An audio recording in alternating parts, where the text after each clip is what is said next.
Hello សួស្តីស្វាគមន៍មកកាន់ទីក្រុង Royal Premium 0.5 ជួបជាមួយខ្ញុំលីណាបាទអញ្ចឹងថ្ងៃនេះដែរខ្ញុំមកបង្ហាញគ្នាយើងពីការងារថ្មីគេហៅថា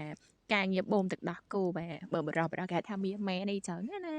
ហើយការងារហ្នឹងស្រួលជាងការងារកាប់មាន់ទៀតយើងធ្វើតែ2តង់ឯងហើយពីមុនគ្នាយើងពេលដែលយើងទៅយកការងារគ្នាយើងត្រូវដូរការងារអីគ្នាយើងត្រូវទៅ Hall City ដូរការងារឥឡូវមិនបាច់ពិបាកហត់ទៅដូរការងារនៅ Hall City ដូរនៅកន្លែងងាយស្រួលនៅក្នុងទូរស័ព្ទដៃយើងអញ្ចឹង ចឹងជាដំបូងគ្នាយើងចូលសាច់ដុំអិនមកហើយយើងចុចលើទូរស័ព្ទអ្នកគ្នានេះអាក្បែរ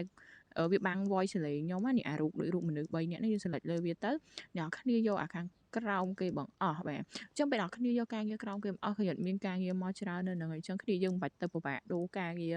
អញ្ញៃទេអញ្ចឹងអ្នក select លើអានេះមកបាទការងារបូមដាគោមក start រួចរាល់អញ្ចឹងពេលដល់គ្នា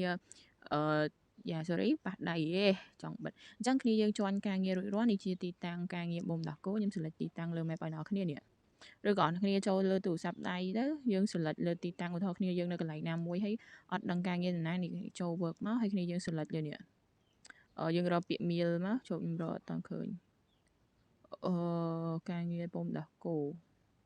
អូយម៉ែបាត់ទៅណាបាត់ហើយមានខនេះគេអត់ reload សញ្ញាក្រហមមកយើង sorry រៀងយូរតិចគេ reload ដៅក្រហមមកយើងអញ្ចឹងយើងគ្រាន់តែមកទីតាំងកន្លែងក្រហមហ្នឹងទៅជាការងារដែលយើងត្រូវចាញ់ហើយ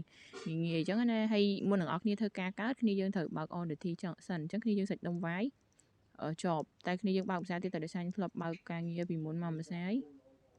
យើង quick send ជួយច្រឡំខ្ញុំ sorry ខ្ញុំធ្លាប់ចាញ់ការងារទៅអញ្ចឹងទៅហើយអញ្ចឹងពេលដល់គ្នាបើក on the T គ្នាយើងកលេចមកខាងក្រោយនេះមក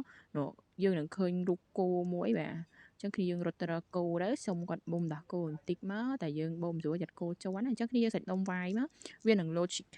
chicken ឲ្យគ្នាយើងយកទឹកដោះគោអូខេយើងបានដបដោះគោហើយអញ្ចឹងវាឲ្យយើងចុចរហូតនេះយើងរត់ទៅតាមគោទៅខ្ញុំឧទាហរណ៍ខ្លីៗអញ្ចឹងនេះយើងបូមដោះគោបាទគោបូមស្រួលបួននេះកុំជន់ខ្ញុំខូចមុខខ្ញុំអស់ហើយអញ្ចឹងខ្ញុំឧទាហរណ៍តែប៉ុណ្្នឹងទេអញ្ចឹងយើងចូលទៅធ្វើការងារទី2នោះរោងក្បែរកន្លែងហ្នឹងនេះឃើញរោងមួយយើងរត់ទៅកន្លែងរោងហ្នឹងទៅយើងយកការងារអូខេយើងសាច់ដុំវាយយើងបានទឹកដោះគោ2ដបមិញមកយើងសាច់ដុំវាយវាទៅយើងរងចាំ second វាធ្វើការយើងកំពុងតែធ្វើការជាអ្នកលក់ដោះគោអញ្ចឹងណាយើងសាច់ដុំវាយឧទាហរណ៍យើងធ្វើ2ដបយើងចុចវា2ដងយើងធ្វើ3ដបយើងចុចវា3ដងតអស់ទឹកដោះគោហ្នឹងទៅអញ្ចឹងមិនខ្ញុំធ្វើតែ2ដងទេអញ្ចឹងអស់ហើយអញ្ចឹងខ្ញុំមើលក្នុង inventory របស់ខ្ញុំsorry យ៉ាងម៉េចហ្នឹងច្រឡំទៅចូលទូរស័ព្ទចង់ទៅណាគេទៅនេះអញ្ចឹងនេះទឹកដោះគោខ្ញុំមិញអូអ្នកគ្នាមួយដបយើងអាចទទួលបាន2ដបអញ្ចឹងចំណេញមែនតើណាធ្វើការថាចាប់បូមដោះគោតែ2ដបបានមួយដបបាន2ដបហើយចំណេញលុយសុតអញ្ចឹងយើងទៅមើលកន្លែងលក់អវ៉ាន់ចាំខ្ញុំដើរទីតាំងកន្លែងលក់ទឹកដោះគោឲ្យគ្នាយើងមើលគេនេះកន្លែងលក់ទឹកដោះគោកន្លែងលក់ដោះគោហ្នឹងហើយកន្លែងលក់សាច់មាន់ហ្នឹងនៅមួយគ្នាទេអញ្ចឹងគ្នាយើងរត់ចូលទៅក្នុងទៅ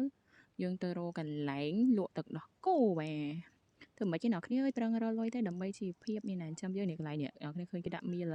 យើងសាច់ដុំវាយវាមកនេះអូ4ដបបាន$88អញ្ចឹងវាគួរសមដែរហើយយើងធ្វើតែ2តង់វាអត់សូវហត់ខ្លាំងដូចចាប់មាន់នៅចុចមួយអញ្ចឹងលុយសតគ្នាយើង